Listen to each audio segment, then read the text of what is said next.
Now, one thing I have noticed is InMendham has problems with people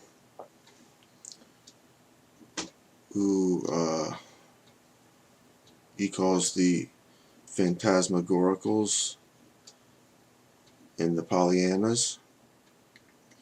Now, I think the problem that these people are having is they don't have their priorities straight. They have the priority of happiness and being positive over truth seeking. So I think what has happened to them is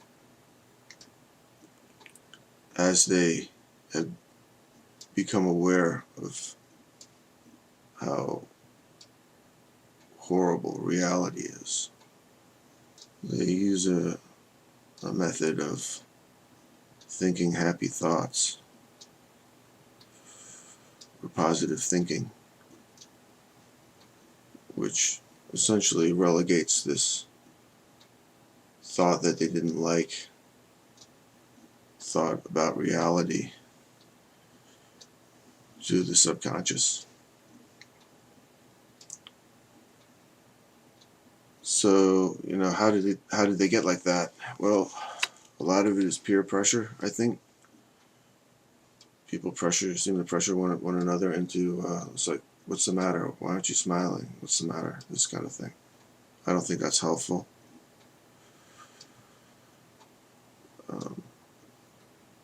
Now,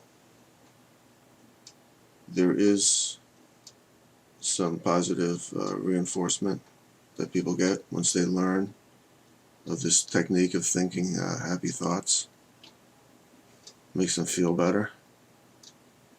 But the reason that they won't be able to achieve true happiness is because of something called cognitive dissonance, which Wikipedia defines as having two dissimilar thoughts, holding two contradictory thoughts, you could say.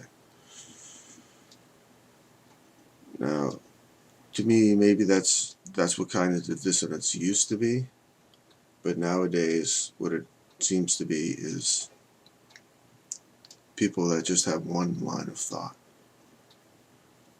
that's conscious, and the other line of thought has been relegated to the subconscious.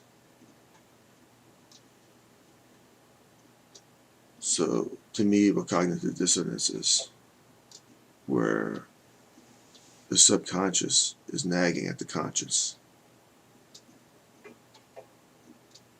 and the conscious is stomping on it with positive thinking or happy thoughts or talking points in some cases.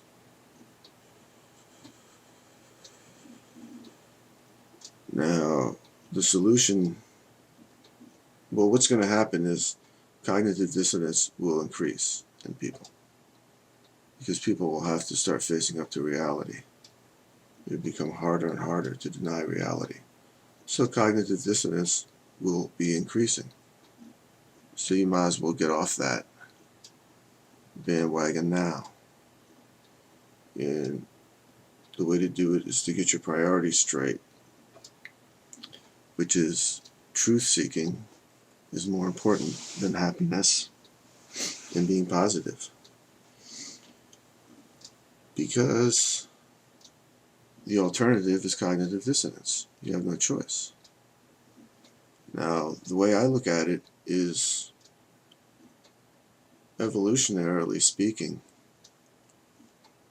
our ancestors probably dealt with some very difficult situations.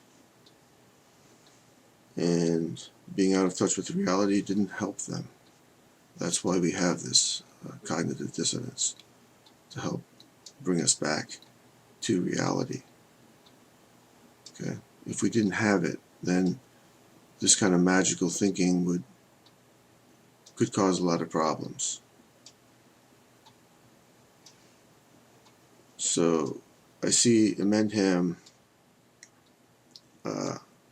yelling at people and name calling, but the way I look at it is, this is an emergency. And InMendham understands that. And he understands how dangerous this kind of mixed up priorities are in an emergency. So he seems to be doing it out of kindness in a way. He's just trying to help people, really. So you really need to come around to InMendham's way of seeing things, I would think. It's to everyone's advantage. The nice thing about having truth-seeking as a main priority over happiness and being positive is that the truth is something that you can kind of rest on. You can let your mind wander, and you don't have to, be worried about some uncomfortable thoughts because you've accepted what you need to accept. Now, reality doesn't look good, but we are all part of reality. We make up reality. So by getting in touch with reality,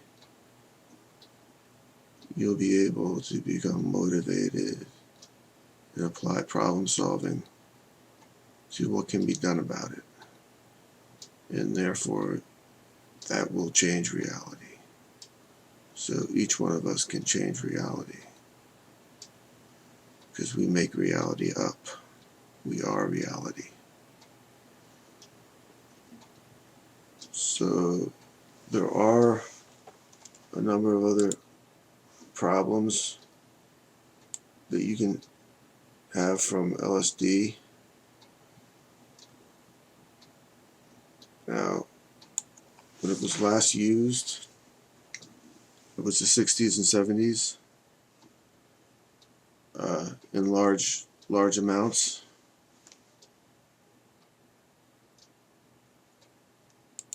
Nowadays, people are taking more prescription medicine than back in those days, and also the prescription medicine is probably different. So you do have to keep that in mind. I'm somebody that has a bias against prescription medicine. I have had Lyme disease, and I took antibiotics, and had I not, I would have died a horrible death. So it's not like I'm against modern medicine, but I have to admit I have a bias against prescription medicine. But Wikipedia says that in the case of if you're taking lithium salts or tricyclics,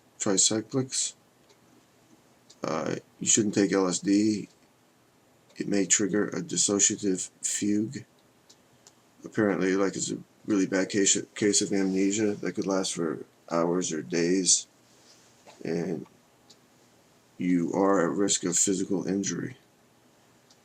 Now, the other two that they mentioned were SSRIs and MAOIs, which they seem to say that it would diminish the effect of LSD, but it didn't seem to say it would cause a big problem.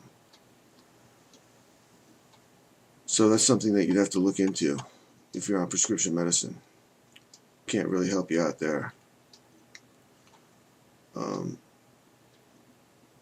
There is a question of, well, I'd like to see a resurgence of black market, the use of black market LSD in the United States.